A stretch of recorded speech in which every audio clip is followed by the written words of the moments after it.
Hey there everyone, I'm Fionuala. I live, work, and garden in beautiful Zone 9B, Northern California, just outside of Petaluma, which is normally a gorgeous sunny place. However, today it's pouring rain, driving me crazy. And if you're at all like me and you're a gardener, these rainy days can get you down.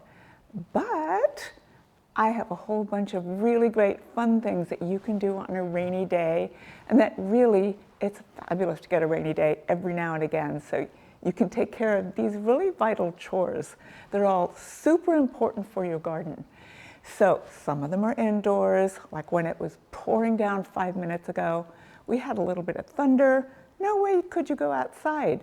So I took care of a few things like seed sorting, checking on my supplies. Do I have enough sprays? Do I have all the fertilizers I'm going to need for this coming year?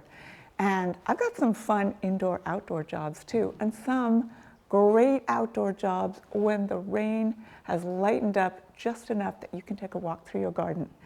So let's jump right in.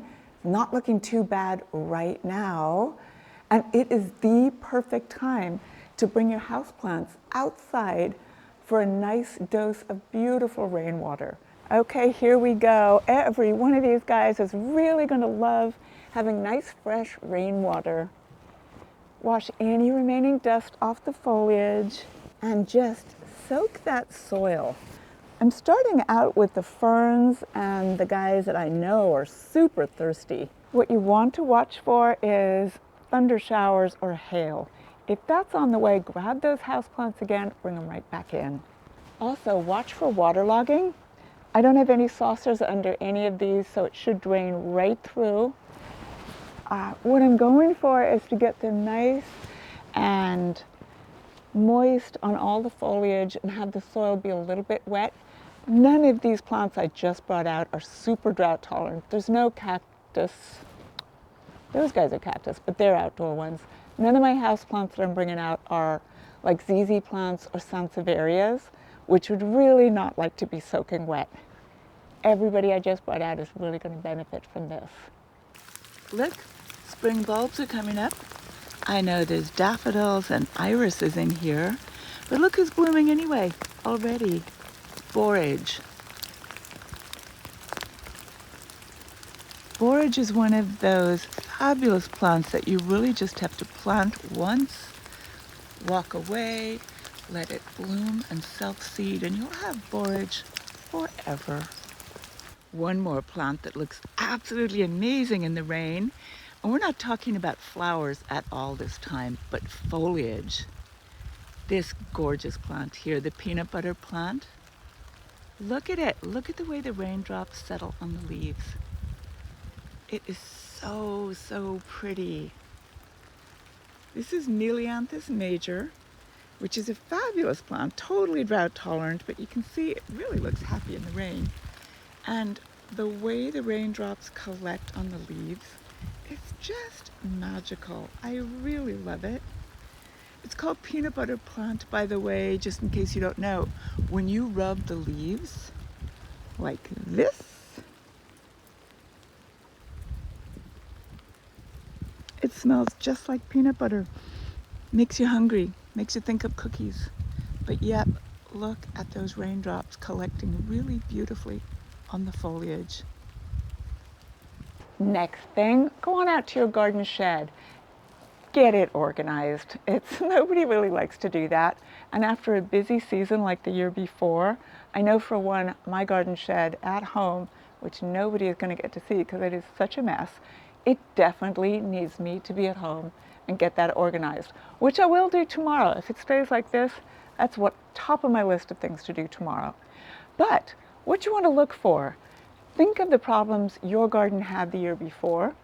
Are you armed and ready with what you need to combat those particular pests or those particular slugs, snails, what have you? Be ready for them, because before you know it, the weather's going to be great. All you're going to want to do is be outside gardening, so be ready for it. I, for one, don't spray much. I really don't. There's two problems in my garden that I do use products for. So I'm going to make sure I've got my deer and rabbit repellent for those few plants that I have outside of my deer fence. They're really precious, and oh my goodness, when those deer come by with their babies, I always make sure I do spray this ahead of them. And then you have to spray it every couple of weeks. The other pest that is so annoying in my garden, and it doesn't show up till about May or so, and I always use up every single little bit of this stuff possible on the year that I have it, that's a rose slug. You know I love roses. I absolutely love them, but I get rose slug in my garden, which is this little horrible creature. It's actually the larva of a sawfly. It's not a slug at all. And this product here is what I need to make sure I'm ready to combat those before they even take a hold in my garden. So yeah, make sure you got your supplies, make sure you got your fertilizers. What are your favorite plants? What do you need to fertilize? Because we're coming up to fertilizing time. If you've got fruit trees, make sure you've got citrus and fruit tree fertilizer. You got your roses, make sure you have that. Almost all of your perennials are just about ready to be fertilized. Once this really rainy showers are gone and over with, you're going to want to fertilize your perennials to get them off to a great start. Sure Start, get that, a good starting off fertilizer for all the great spring plants you're going to plant. Make sure you got well stocked up on everything like that in your garden shed. I'm going to talk about garden tools in here in front of these pristine, gorgeous garden tools right here that aren't even out of their packaging. That's not what your garden tools at home look like. If you're anything like me, they are well used, exhausted after last year, well used after the rose pruning and the fruit tree pruning that you just did. Now, on a rainy day, perfect day to clean and sharpen all your pruners, all your loppers, all those snips, and clean off the shovels too. Also cleaning, you know what is really great? Any of those pots that you're keeping from last year, the plastic ones, terracotta, great day to clean those out so that they are clean, pathogen-free, no last year's soil left in them. They're ready to be potted up for this year. Get cleaning, get that shed cleaned out. Oh, and get all those pots that are just lying around in your garden. Get them indoors, get them cleaned out, get them ready to go for 2026. Another great indoor chore on a wet and windy wild day like this is to take good stock of your houseplants and see what you can make cuttings of. Both of these pothos that I have right here, it's time to do some cuttings. This one is an absolutely gorgeous one called Moonlight. And look at this strand right here. I'm going to make a whole bunch of cuttings from this one trailing strand. Every single one of these little nodules right here will sprout a root, and I can start a new plant from every one of them. Pothos are great because they do create these incredible trails. They also propagate super easily. So rainy day, start looking at your houseplants, see what you can make the cuttings of. It's the perfect time to walk through your garden. It is absolutely amazing time to look at how gorgeous the plants are after a shower of rain, but also it's a really, really good time to weed. Once the rain is gone, the soil is already saturated and the weeds pop right up. I mean, minimal effort. It's also an excellent time to see where there are gaps in your garden. Try to remember where you've planted your spring bulbs. Most of them should be up already, so you get a pretty good hint where they are. But see where else there are some gaps. Start planning on what you're going to put in there when the soil is dried out well enough. But yeah, it's a perfect day for weeding. Perfect day too to check for slugs and snails. They're always a little slower to go back into their hiding places on a real dark, dull day like this one. So you're going to catch them in action, and you're also going to get a good look at the plants that they're really going for. We have slug and snail videos out there. There's products out there.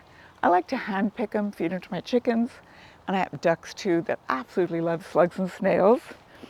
So weeding, slugs, snails, look for gaps, start planning. Check your seeds. That's a really good rainy day. If the rain starts coming down again and you need to run back inside, see if you have enough seeds to get your cutting garden for the summer going. See if you have enough lettuce seeds.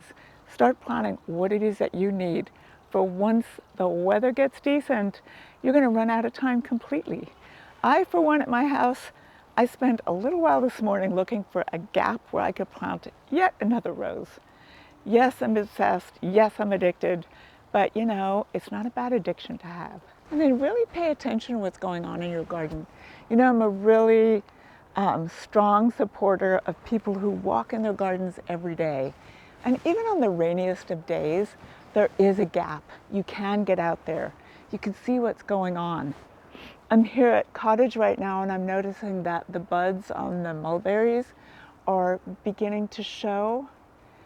You know, before you know it, it's going to be spring. And look at the euphorbia blooming. Absolutely stunning. Rainy day, beautiful, beautiful euphorbia. The bulbs are popping up, the weeds are thriving. There's so much to be seen in your garden. And if you leave it too long between your walks, I really like to do mine every day, you miss something exciting. So even on a rainy day, make sure you get outside. One more thing you need to do on a rainy day, like this one, is admire the plants that are blooming in your garden and see how gorgeous they look in this kind of a light and with little raindrops decorating them. This is one of my aloes that I absolutely love. And the aloes are going off right now. It is unbelievable. Every single one of these southern hemisphere plants are acting like it's the middle of summer. And it is not. It's still a rainy day in February. Rosemary Tuscan blue, full force, looking gorgeous. And here's another aloe over here. This one is Aloe arborescens. And oh my goodness, it could not be more vibrant. Another really great thing to do on a rainy day like this one is to get those seeds started. In my February video, Gardening Chores for February, that came out last week, have a look at it right here. I talked about starting seeds for those summer blooming, I mean not summer blooming, but the summer producing veggies, such as your favorite tomatoes, your favorite peppers, eggplants, any other of those summer veggies that you absolutely love. A rainy day is a fabulous time to start them. It just makes it so positive, and you can think about those tasty tomatoes you're going to be harvesting in a few months, and those zucchinis. Mind you, still today it just feels way too cold for me to think of a zucchini even being a possibility. Tomatoes, yes. Peppers, yes. Eggplants, yes. Tomatillos, oh my goodness, time to plant your tomatillos. And if you've never grown a ground cherry, get some seeds for ground cherries. So great, and you're absolutely going to love them. Right now, I am going to plant San Marzano tomatoes because that's my favorite paste tomato and the one that I make sauce out of every year. And tomatoes, they're very tiny seeds, and they do not want to be planted deeply. 1/4 inch deep, poke it in. I poke those little holes, pop the seed in, press the soil down really lightly, and then give it a very gentle little spritz of water. And I keep them indoors because it is so cold. You're not going to be planting these outside. And I even put these on heat because I have the luxury of a greenhouse here. You don't need to. They just are a little bit slower in germinating if you don't have heat. So in 7 days on heat, my little San Marzanos are going to have germinated. If you don't have them on heat, they can take up to 21 days, but just trust it. If you've never grown seeds before, it is so magical and so exciting. So yeah, great rainy day occupation. So there you have it, everybody. Don't let the rain get you down. Don't feel the need to stay indoors and do no gardening whatsoever on a rainy day. There are always things to do. And I bet you can think of a whole bunch more things. Let me know what your favorite thing to do on a rainy day is. Drop me a comment. Come in and tell me. That's always the best thing. I'd love to see you. But if you can't stop by, you can always find me on Facebook or Instagram. Drop me that comment, shoot me an email. But if you can drop by, I would love to see you at Cottage Gardens of Petaluma. So I know I go out all over the country. A lot of you deal with a lot less weather, a lot worse weather than what we get here in Northern California. But we're not used to this. So we're doing our best.